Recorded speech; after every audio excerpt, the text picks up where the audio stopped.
क्या किया उसने, विधायक जी ने उसकी आड़ में, उस कमेंट की आड़ में मेरे को पीएसओ के माध्यम से धमकी दी। धमकी ये दी कि तेरे को देख लेंगे, उठा लेंगे, तेरे को देख लेंगे, माँ बहन की गालियां निकाली उसमें, रिकॉर्ड में आप सब सुन सकते हैं इस बात को। तो ये राइट किसने दिया उसको?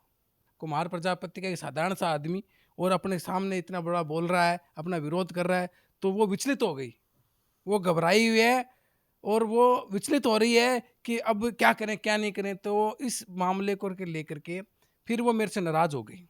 मृदुल कच्छावा जी ने कहा कि आप एकदम निष्पक्ष जांच होगी और मुकदमा दर्ज होगा सैंपल लेने के बाद में।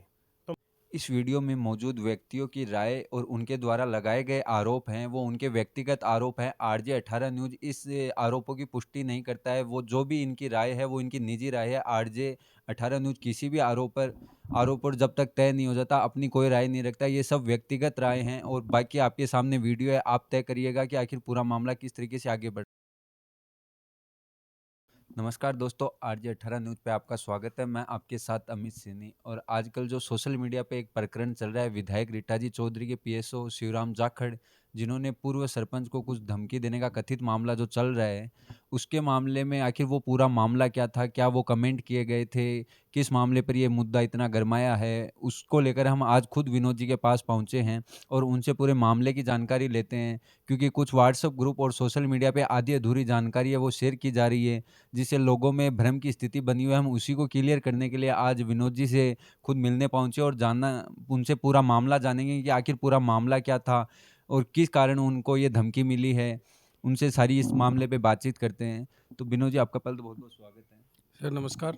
तो सर, सोशल मीडिया पे एक मुद्दा चल रहा है कि शिवराम जाखड़ जी ने आपको व्हाट्सएप कॉल करके धमकी दी है, तो आखिर पूरा मामला क्या है ये? देखिए सर, ये मामला 2 महीने पहले शुरू हुआ था। मलसीसर के अंदर राजगढ़ बाईपास पर कोई 32 बीघा ज़मीन है। उस 32 बीघा ज़मीन में से 16 बीघा ज़मीन की किसी व्यक्ति ने एक रजिस्ट्री कराई जिसका नाम है शुभकर्ण जी पूनिया। जबकि उस ज़मीन को खाली खेत बना के उन्होंने अभी तत्काल में ही महीने 2 महीने 3 महीने पहले वो रजिस्ट्री करवाई थी। जबकि उस कॉलोनी में 40 साल पहले से लोग वहाँ आबाद हैं। आबाद इसलिए हैं कि जिस आदमी ने शुभकर्ण को बेची ज़मीन, वही आदमी पहले स्टाम्प पर उस ज़मीन को बेच गया। अब उस ज़मीन का फर्जीवाड़ा करके दोबारा रजिस्ट्री करा दी। अब ज़मीन को खरीदने वाले शुभकर्ण जी पूनिया हैं विधायक जी रीटा जी के आदमी। वो उनके ठेकेदार हैं, पंचायत समिति में कुंडों का काम लेते हैं, करते हैं। फर्जीवाड़ा खूब कर रखा है, इसकी भी जांच होगी आगे वाले समय में, सारा होगा। अब वो शुभकर्ण जी पूनिया को सपोर्ट कर रही हैं विधायक जी, उनको संरक्षण दे रही हैं। वो ज़मीन को दोबारा बिकवाने का काम किया है। इस प्रकरण को लेकर के मोहल्ले वाले गाँव वासियों ने कई बार मीटिंगें की।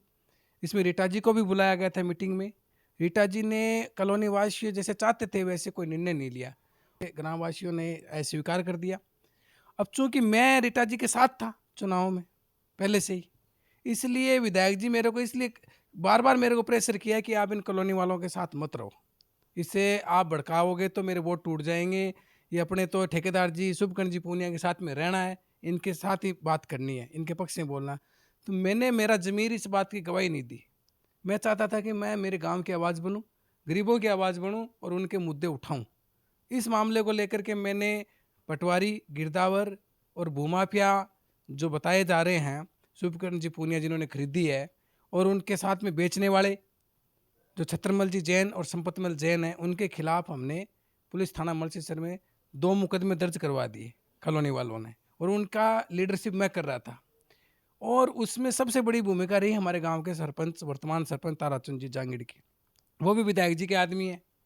तो विधायक जी को ये लगा कि सारे पटवारी, गिरदावर और सरपंच साहब ये फंस गए तो अपने को चुनाव में तो बहुत बड़ा नुकसान होगा, और अपने ही ये शुभकर्ण जी हैं ये भी फंस गए तो आगे अपने को तो बहुत दिक्कत आएगी, वोट टूट जाएंगे, लोगों में अपना भांडा फूट जाएगा।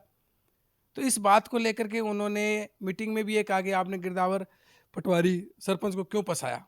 मैं कहा साहब, सरपंच की ये भूमिका है पटवारी गिरदावर की, उन्होंने इस फर्जी नामांतरण को तस्दीक किया, खाली खेत बता के तस्दीक किया, जबकि वहाँ 40 साल पहले से लोग आबादी बसी हुई है। इस बात को भी मैंने जोर से उठाया और मुकदमा उठाया, अधिकारी कर्मचारियों के खिलाफ कार्रवाई की मांग की।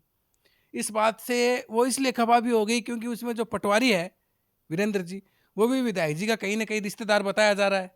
अब अपने रिश्तेदार को बचाने के लिए, अपने सरपंच को बचाने के लिए वो मेरे से इतनी खफा हो गई कि वो कुछ भी करने के लिए मेरे पर आमदा हो गई। उनको ये बात नागवार गुजरी कि एक छोटा सा सरपंच कुमार प्रजापति का एक साधारण सा आदमी और अपने सामने इतना बड़ा बोल रहा है, अपना विरोध कर रहा है, तो वो विचलित हो गई। वो घबराई हुई है और वो विचलित हो रही है कि अब क्या करें क्या नहीं करें। तो इस मामले को लेकर के फिर वो मेरे से नाराज़ हो गई।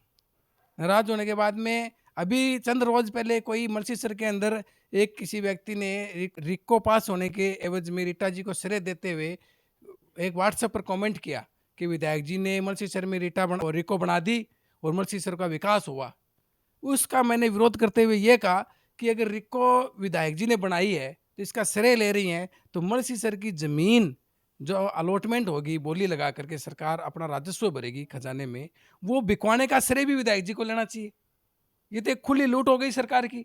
और इस लूट का अंजाम देने का काम, अगर बनाने का काम रिक्को का विधायक जी श्रेय ले रही हैं, तो लूट को अंजाम देने का भी श्रेय बोल लें। मैंने तो ये कहा कि अगर इस ज़मीन को अगर देनी है तो कम से कम 50% तो गांव के लोगों को मिले। अलॉटमेंट में रिजर्वेशन हो, 50% गांव की ज़मीन बिक रही है। किसी का घर बेच के, किसी की ज़मीन बेच के और वहाँ से सड़क निकाल दें तो वो गांव का विकास तो हो सकता है, लेकिन उस घर का विनाश हो गया। तो किसी ज़मीन को बेच के विकास के नाम पर विनाश कर रहे हैं। इस चीज़ों को, मुद्दों को लेकर के मैंने एक ही मुद्दा बना लिया गांव में कि जन आंदोलन करेंगे और विधायक जी का बहिष्कार करेंगे। गांव की ज़मीन बेच रही है, अगर बेचनी है तो वो कहीं अपने गांव में बेच के दिखाएं। अब वो इस बात से इतनी खपा हो गई कि अब वो तो कुछ भी बोल देते हैं। जैसे एमपी साहब को बोला कि वो तो सटोरिया है, लुटेरा है, किसी को वो चोर बोलती हैं, और हमने एक राजनीतिक रूप से उनके खिलाफ एक छोटा सा कमेंट क्या कर दिया, उनको नागवार गुजरा। वो सत्ता का दुरुपयोग करते हुए, अपनी तानाशाही दिखाते हुए और अपने पीएसओ जो गनमैन है, सरकारी कर्मचारी है, कोड ऑफ कंडक्ट होता है, सर्विस रूल्स है, उसकी अवहेलना करते हुए उस आदमी ने क्या किया, उसने विधायक जी ने उसकी आड़ में, उस कमेंट के आड़ में मेरे को पीएसओ के माध्यम से धमकी दी। धमकी ये दी कि तेरे को देख लेंगे, उठा लेंगे, तेरे को देख लेंगे। माँ बहन की गालियाँ निकाली उसमें, रिकॉर्ड में आप स्पष्ट सुन सकते हैं इस बात को। तो ये राइट किसने दिया उसको, ये थ्रेट किसने दिया? अगर मैं कोई कानूनी रूप से किसी व्हाट्सएप ग्रुप में कई असंवैधानिक भाषा का इस्तेमाल करता हूँ, अनपार्लियामेंट्री लैंग्वेज का यूज करता हूँ, तो मेरे खिलाफ वो कानूनी कार्रवाई कर सकते हैं। मैंने उनको रिकॉर्डिंग में भी आप सुन सकते हैं इस बात को, मैंने साफ साफ बोला है कि अगर मैं कहीं गलत बोल रहा हूँ तो आप मेरे खिलाफ पुलिस में मुकदमा दर्ज कराइए।